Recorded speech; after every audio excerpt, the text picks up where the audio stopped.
Broadcasting from Baltimore, Maryland, and all around the world, you're listening to the Stansberry Investor Hour. Tune in each Thursday on iTunes for the latest episodes of the Stansberry Investor Hour. Sign up for the free show archive at investorhour.com. Here is your host, Dan Ferris. Hello and welcome to another episode of the Stansberry Investor Hour. I'm your host, Dan Ferris. I'm also the editor of Extreme Value, a value investing service published by Stansberry Research. Now, before we get going today, I have a favor to ask of you. So, about a week or so ago, my Stansberry colleague Austin Root sent me a note with a Wall Street Journal article attached, and he said, "Hey, I think you'd do a great job writing about this in the Stansberry Daily Digest." That's our daily email that goes out to every paying Stansberry subscriber every day of the week. And I had seen the article before. It was about Elizabeth Warren's wealth tax, which in some cases means investors wind up paying like more than 100% of their investment income on certain investments, in taxes. Just crazy. And I saw the article, but I was like, I just kind of passed it by. And I didn't think of it again until Austin sent me his note. And I thought, well, he thinks I can do a good job with this. So I'm going to take a crack at it. And, I think I struck a nonpartisan tone on the topic, and our readers wrote in to say they really enjoyed it. So, they're the ones who know if I've done something good, right? If they enjoy it, then it's good.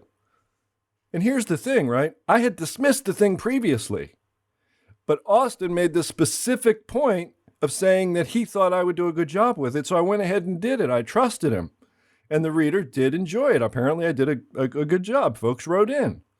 And the point is, it never ceases to amaze me how bad I am at knowing who I am, what I'm good at, what my strengths and weaknesses are, and so many other things about myself. In fact, I know that I have a book. I have like a couple hundred books in my Amazon cart at all times. I just kind of obsessively put them in there. And I know there's one in there about how we don't know ourselves at all.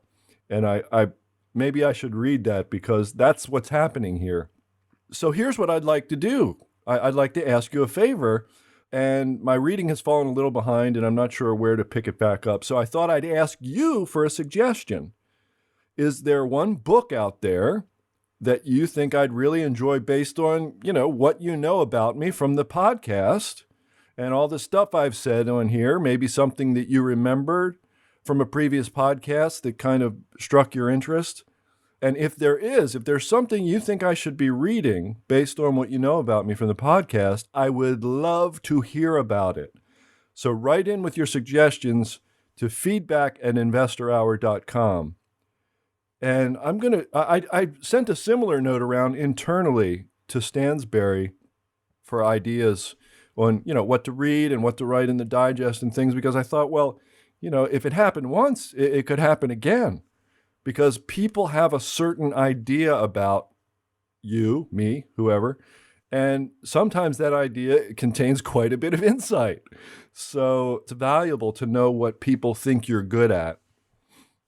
And so, in general, if you ever see something, news article, a book, an idea, a company you think I'd find interesting, I'd be really grateful if you sent me a quick note about it at feedback@investorhour.com. So, thanks in advance for that. And before we move on to serious financial matters, I need to warn you, I'm kind of in the holiday spirit. I love the holidays, come from a huge family, 7 kids. My parents had 7 kids. They have something like 20 grandchildren, handful of great-grandchildren. It was always a big scene at the holidays. And so I don't know what that's going to mean. I don't know if I'm going to be, having a little hot toddy here maybe on the podcast, but I'm in the holiday spirit, so I could get a little loony, and I just thought I should warn you. Now, in a recent episode, I mentioned my 92-year-old mother had broken her wrist and elbow and pelvis and stuff, and we talked about life and what you should do since life is short, and folks wrote in. I was very touched by all the emails, and it wasn't looking great for dear old mom, but for now, she has rallied, and I'd love to think all your well wishes had something to do with that. I'd love to think the world worked that way. But she broke her pelvis, and she's like 92 and she broke her pelvis, but they got her out of the hospital into a rehab facility. She does therapy every day. She's standing up and walking. So, wow. I won't say who knew she had it in her because I knew. I grew up with her. But, again, thanks for all the well wishes. Okay, now to serious financial matters. I do have one particular topic on my mind today. Then we'll take a look at several news items and then take a peek inside the mailbag. And then we'll go spend time with our loved ones for the Thanksgiving holiday. So let's just call this share repurchases part 3 or so. Okay, so, just let me finish up with this topic, for now. Topic of share repurchases, which I talked about on the last 2 episodes. So overall, I think you could argue that share repurchases are a bullish phenomenon in the stock market. As the market has risen, the supply of stock has fallen due largely to share repurchases. A company called TrimTabs monitors these changes in the amount of stock available in the market and what they call the float, the amount of stock available. And in a recent Market Watch article, a guy named Mark Hulbert, who's been around the newsletter business for a long time, he published some TrimTabs data showing that in each of the last 5 years, plus halfway through this year, the supply of stock has fallen. So, the float is shrinking. So given the same demand, a smaller supply means, hey, bullish, right? Price goes up. So they measure it by the market value of the change of outstanding stock. So last year, for example, U.S. companies bought back more than $1 trillion in stock, net of all the stock that was issued, according to TrimTabs. This year, through the month of June, there was like 700 million less outstanding. Now, that doesn't mean the stock market lost that much value. It means that much stock was, mostly repurchased or acquired or otherwise taken out of the market. Now, in Monday's Stansberry Digest, I mentioned some data that I looked up on FactSet. FactSet is like Bloomberg Light. It's just a system that finance people use to look up data. And the data showed the top 10 share repurchasers of the S&P 500 had, as a group, underperformed the S&P 500 over the previous year.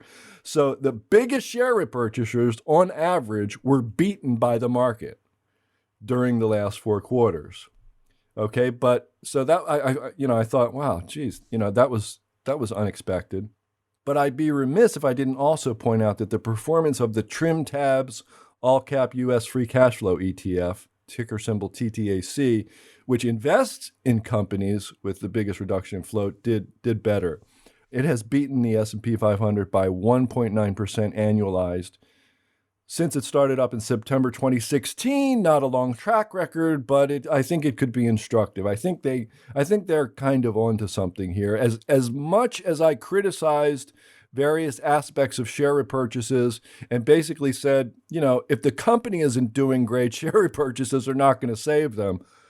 Overall, the continued repurchase, I think people do have a point that it's part of what holds up the stock market. And you might remember I mentioned, my colleague Scott Garlis mentioned share repurchases as one of the big reasons why he expects the market to continue to rise. Makes a lot of sense. Okay, I'm just saying there's data that I've looked at that makes a lot of sense. And I don't like to just agree with something that sounds good unless I have looked at some real data, some real reasons to suspect that it's true. Of course, share repurchases have become popular over the past many decades for a reason. And as I believe I showed last week, they're not all necessarily good reasons. And also, if you read Monday's Stansberry Digest, I think I showed it's not always good reasons, right? But the man who made share repurchases look like an easy way to generate big returns was a guy named Henry Singleton. I think that really is where this all started. Singleton was a genius. He was an MIT-trained PhD engineer who liked to play chess without looking at the pieces, right? It's like basically blindfolded. He kept the moves in his head and he could play chess without looking at the board, right? Kind of a smart guy. He founded a company called Teledyne in 1960, started it with $225,000 in cash. And he did two things. I'm not going to tell the whole story. You can Google Henry Singleton and find all kinds of stuff about him, and I encourage you to do so.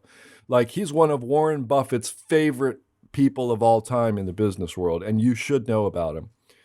But I'm going to keep it short here. First of all, like, he did two things that basically forever secured his reputation as a bona fide corporate genius.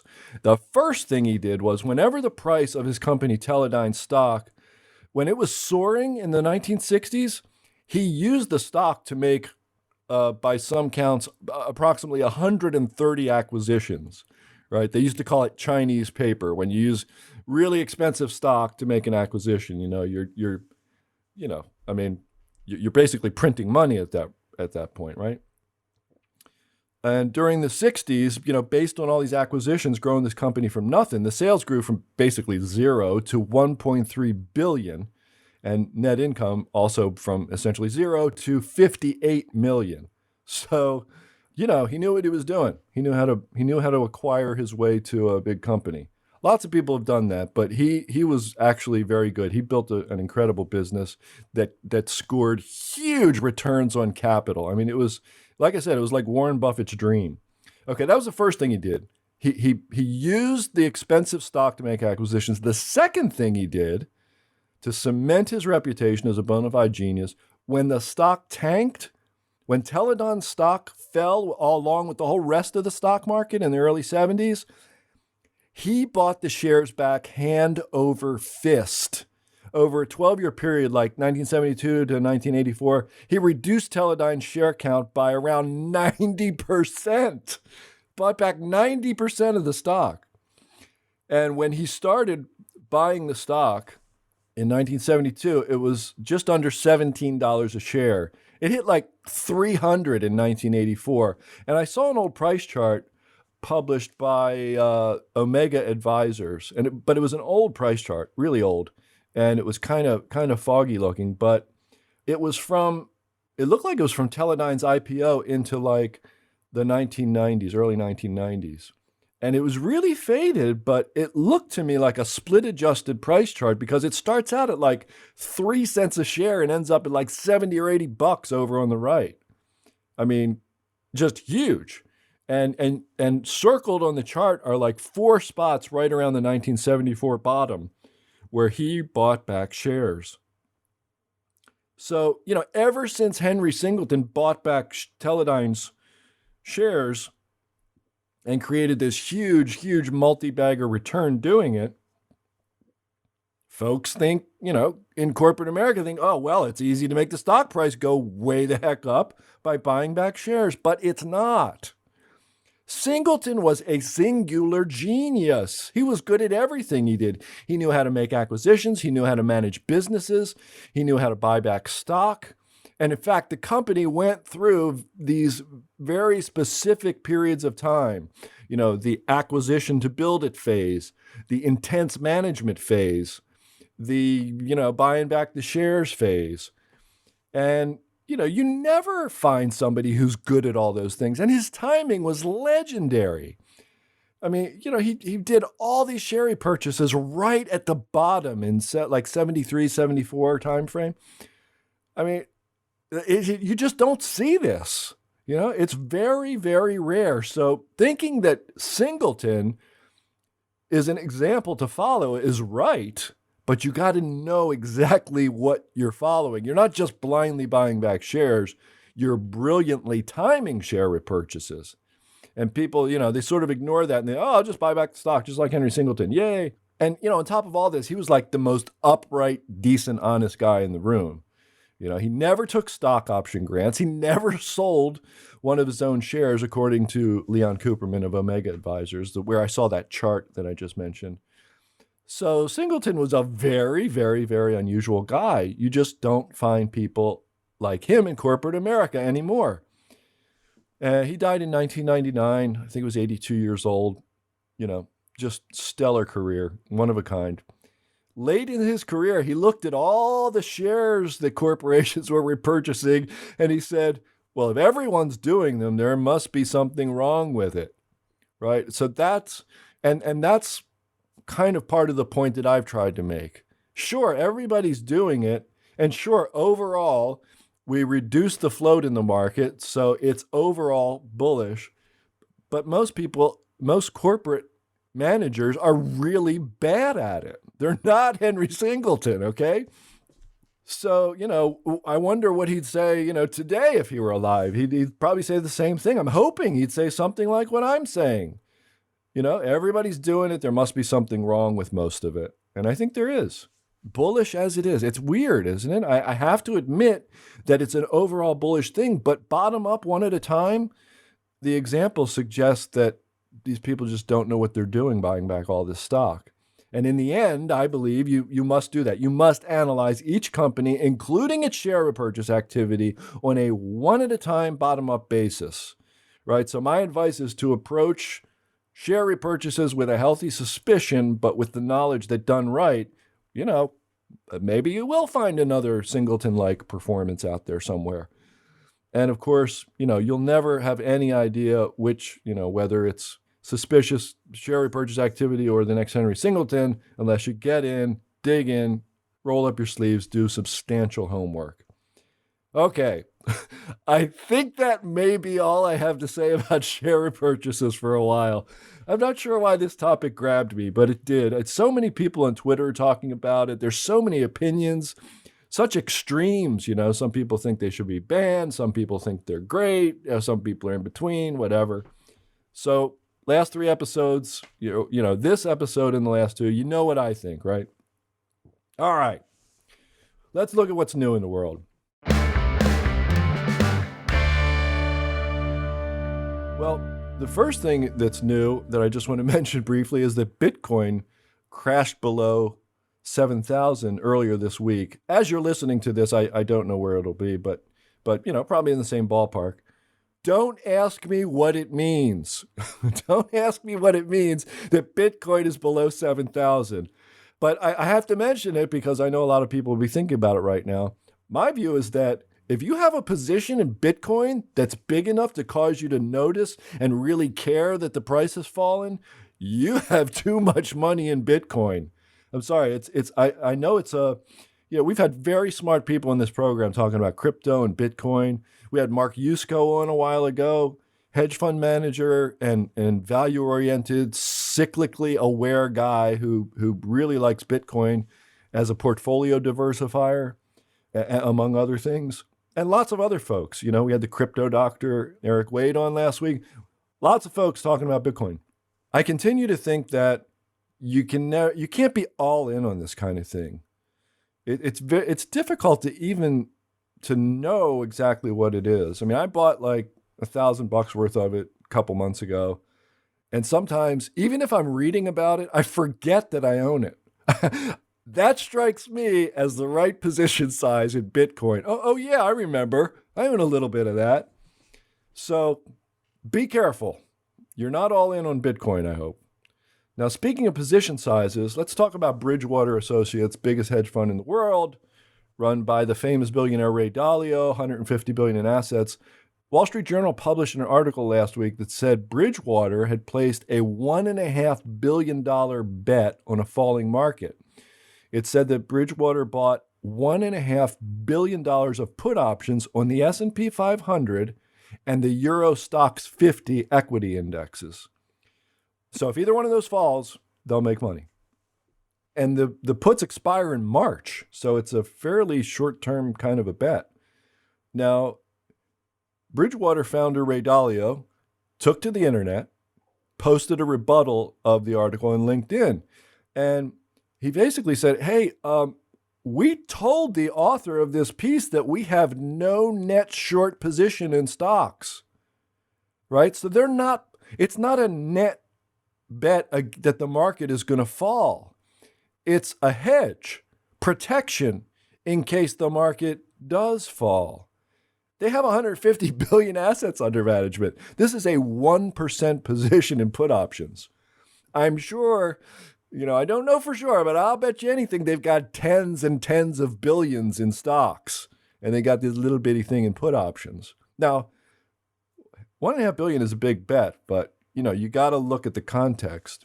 And if you think about it, Dalio's statement that they have no net short bet, it makes sense.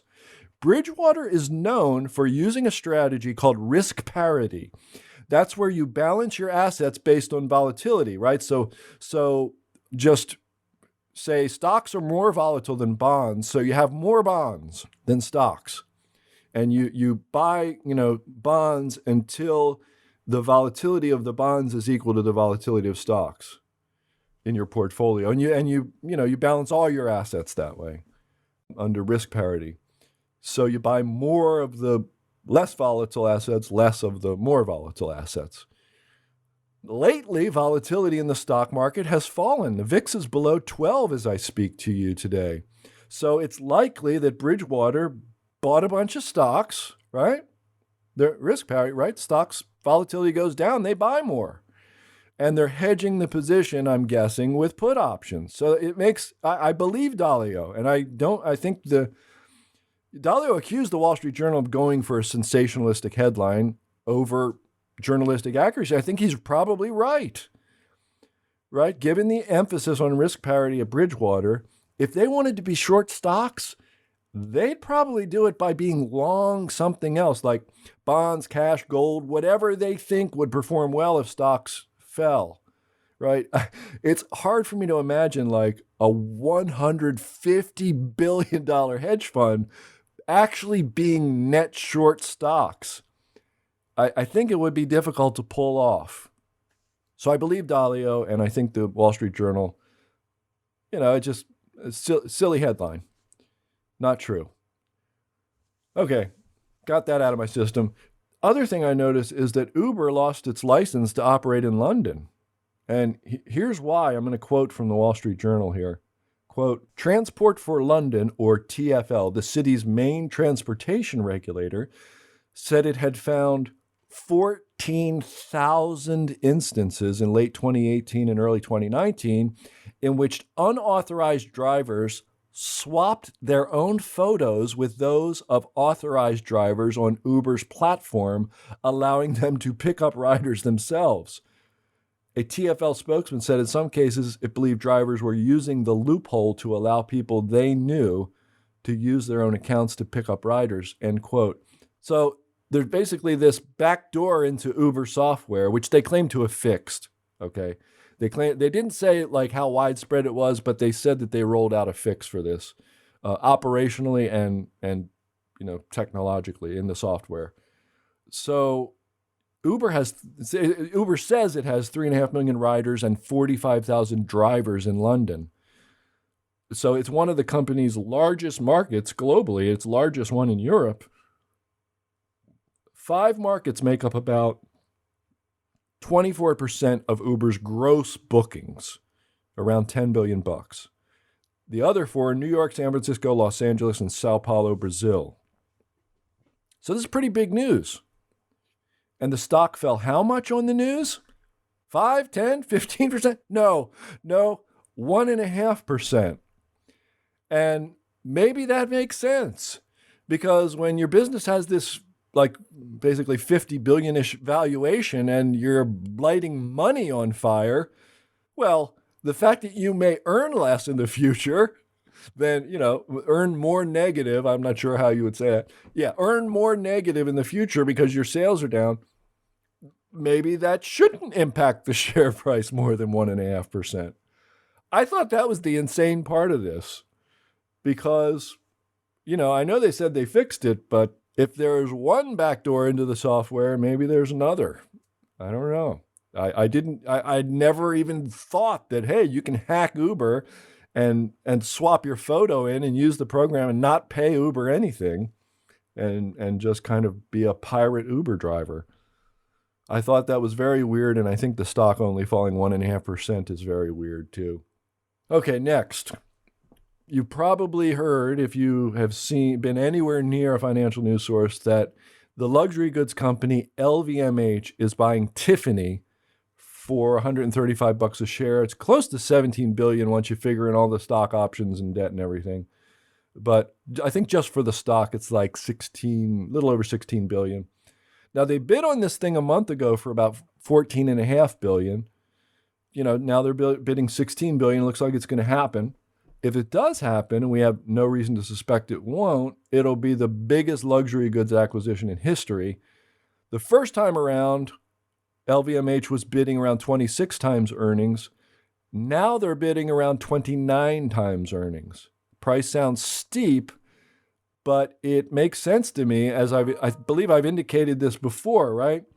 My three sort of big brand comp deals, big deals with really solid brands are Mars buying Wrigley for 32 times, InBev buying Anheuser-Busch for 28 times, and Procter & Gamble buying Gillette for 30 times.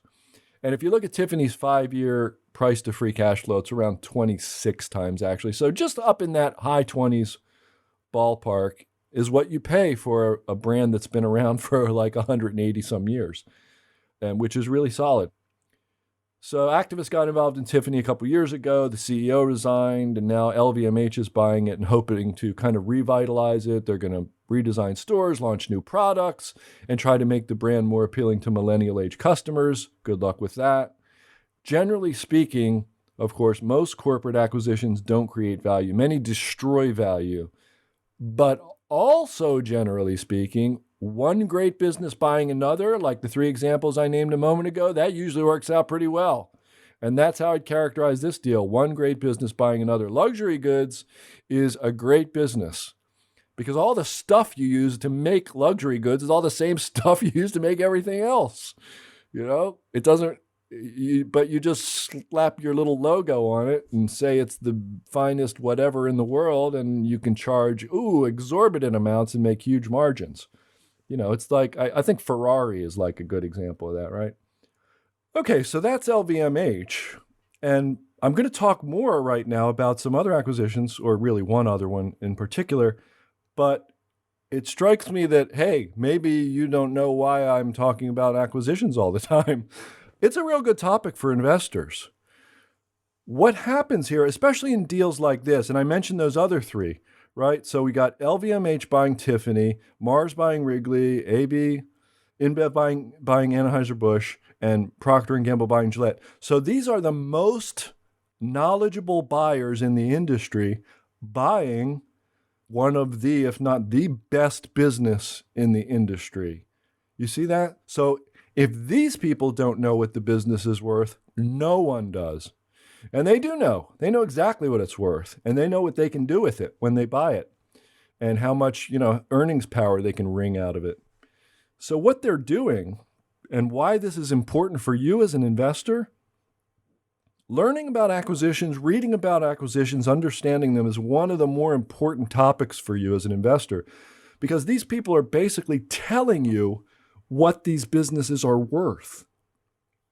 If you're a long-term, fundamental, bottom-up type investor who buys stocks, not as momentum trades, but because you want to be involved in that business, right? You think it's a good business, you like Amazon or Google or whatever it is, and you think it's going to be a good business for a long time. You're a long-term, fundamental investor at that point, and you want to know what these things are worth.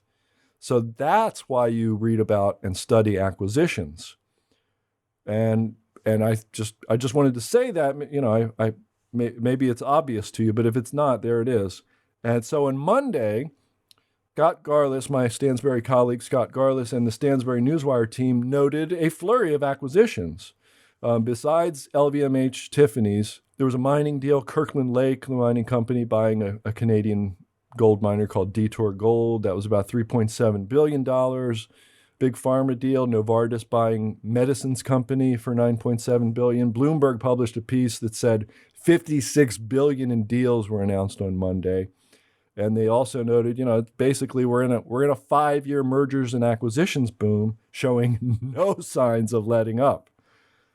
But the deal that really catches my eye these days, which I think is just incredible, the circumstances of it are incredible anyway, is discount broker Charles Schwab buying its rival TD Ameritrade for $26 billion. Now, this is interesting because on October 1st, Schwab announced to the whole world that it would stop charging commissions on equity trades, free equity trades, right? So from the day before, from September 30th to a couple days later, October the 3rd, Schwab stock was down 16%. Over that same period of time, TD Ameritrade stock fell 30%. Okay, why the big difference? Well, because and I have to give Matt Levine of Bloomberg props for covering this story first, because commissions only made up about 7% of Schwab's revenues, but they made up like 36% of TD Ameritrade's revenues. And as soon as Schwab announces that it's going to eliminate commissions, TD Ameritrade and everybody else who hadn't already done so had to do the same thing, or they'd lose all their customers to Schwab. So you see what happened here, right? Schwab eliminates commissions, TD Ameritrade stock tanks. Now Schwab is buying TD Ameritrade. It's almost like they planned it that way. In fact, it all happened so quickly within 5-6 weeks. I can't even believe, I don't believe for a minute that they hadn't already decided to bid for TD Ameritrade when they announced they were eliminating commissions on October 1st. The first bid came last week, and then the deal is, I think the deal is accepted, and now it just has to go through the usual processes, antitrust and all that business approvals this week. So, probably not illegal, but man, sure looks shady. I mean, I guess that's business, right? Anyway, that's sort of what's on my mind and in the news and stuff. But let's just take some time now and look through the mailbag, and then let's take a few days and spend some time with the family on Thanksgiving, all right?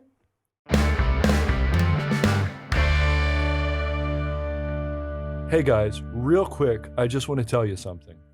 As host of the Stansberry Investor Hour podcast, I also enjoy listening to other podcasts. It helps me figure out ways to make the Stansberry Investor Hour a better experience for you. One podcast I really like is called We Study Billionaires, hosted by Preston Pish and Stig Broderson of theinvestorspodcast.com.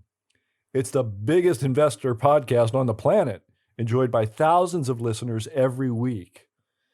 Preston and Stig interview legendary billionaires like Jack Dorsey, founder and CEO of Twitter and payments company Square, and billionaire investor Howard Marks, whose book The Most Important Thing I've recommended dozens of times.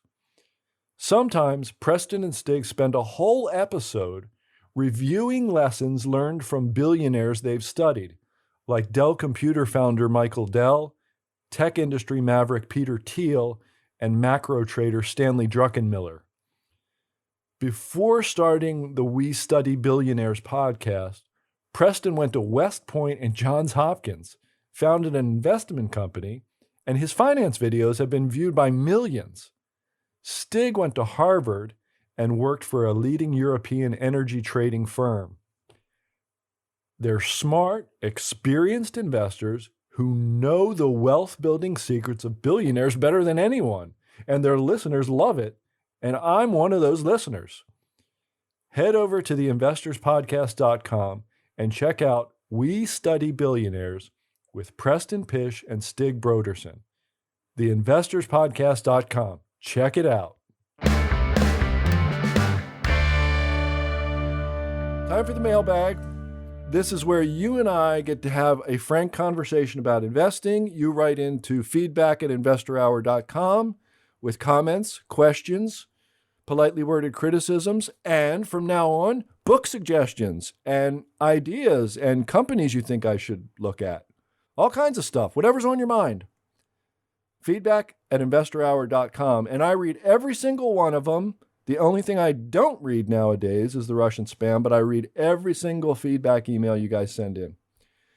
So, this week, we actually didn't have a whole lot of it, but we had some good ones. We had a couple of really good ones. Now, the first one is from April.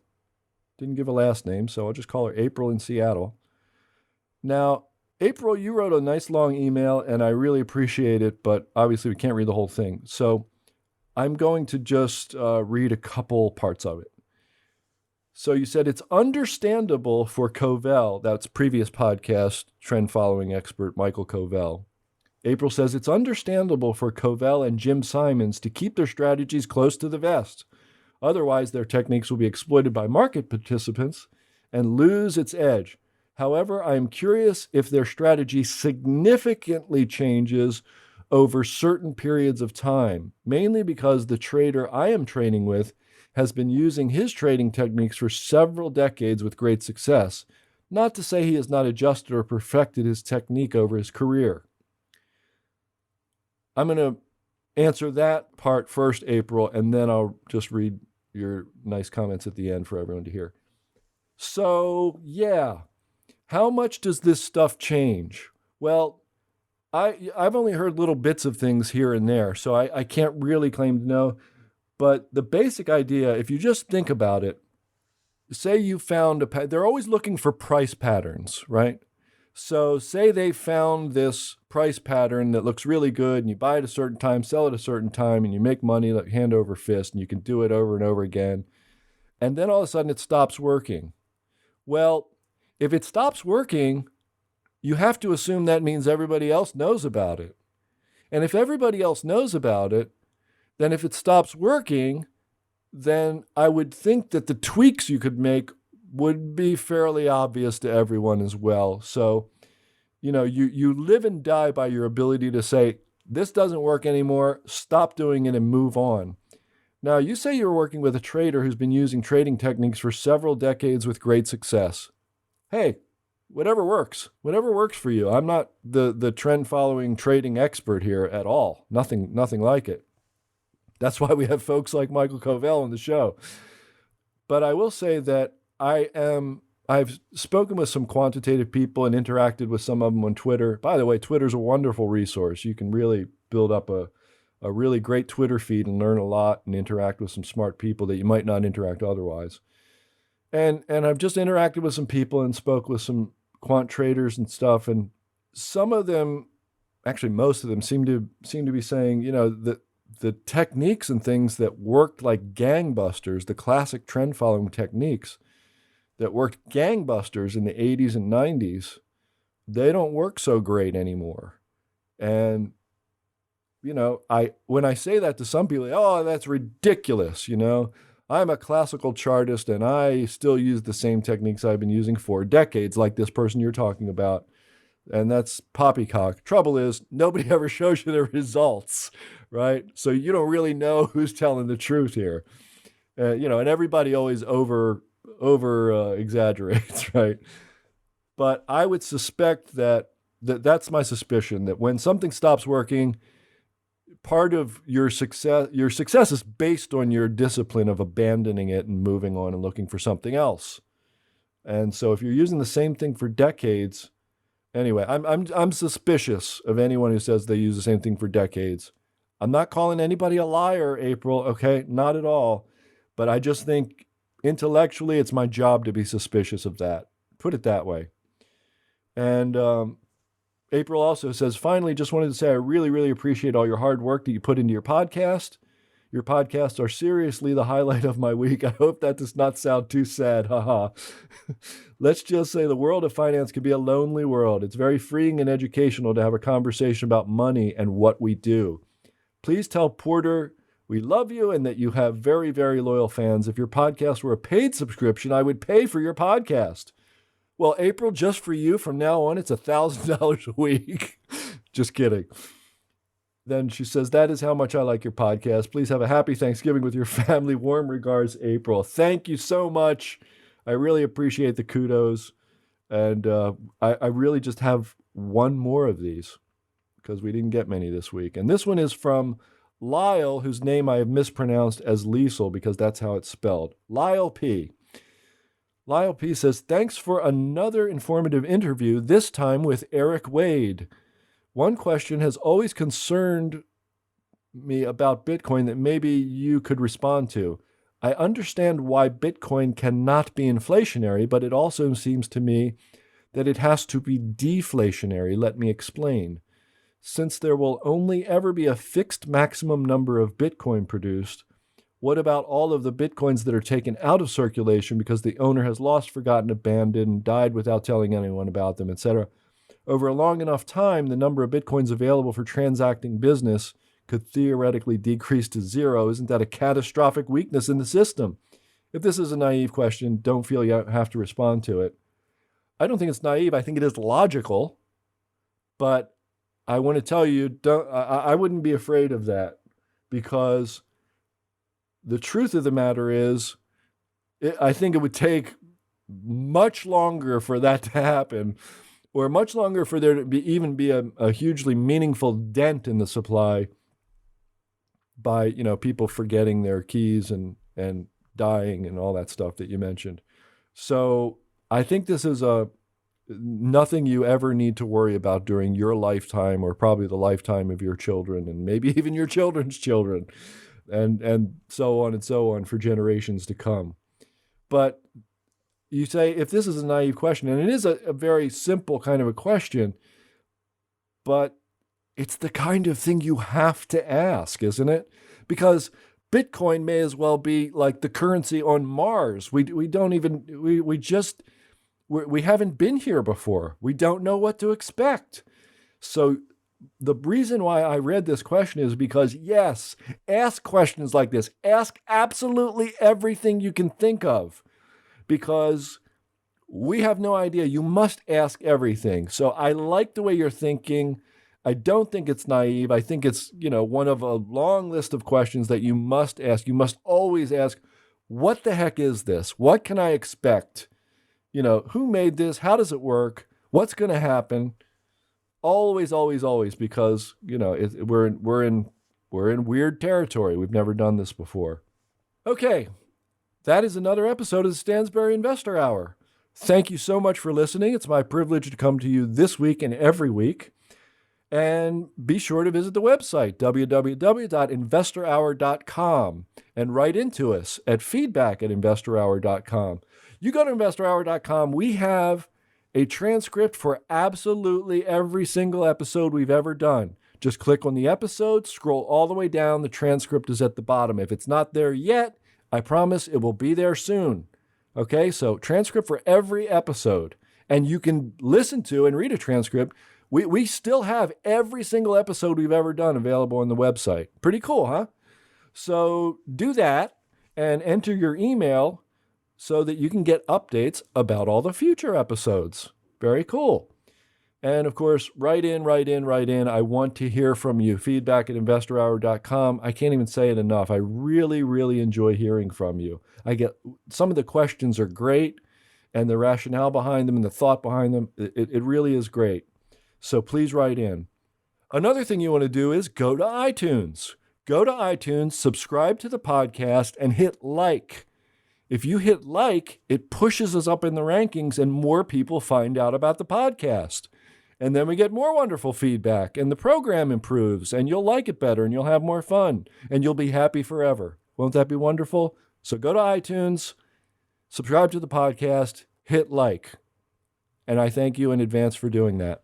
Okay, that's another episode. Thank you so much. Have a happy Thanksgiving. Enjoy life. Enjoy your family. I'll talk to you next time. Thank you. Bye-bye. Thank you for listening to the Stansberry Investor Hour. To access today's notes and receive notice of upcoming episodes, go to investorhour.com and enter your email. Have a question for Dan? Send him an email at feedback@investorhour.com. This broadcast is provided for entertainment purposes only and should not be considered personalized investment advice. Trading stocks and all other financial instruments involves risk. You should not make any investment decision based solely on what you hear. Stansberry Investor Hour is produced by Stansberry Research and is copyrighted by the Stansberry Radio Network.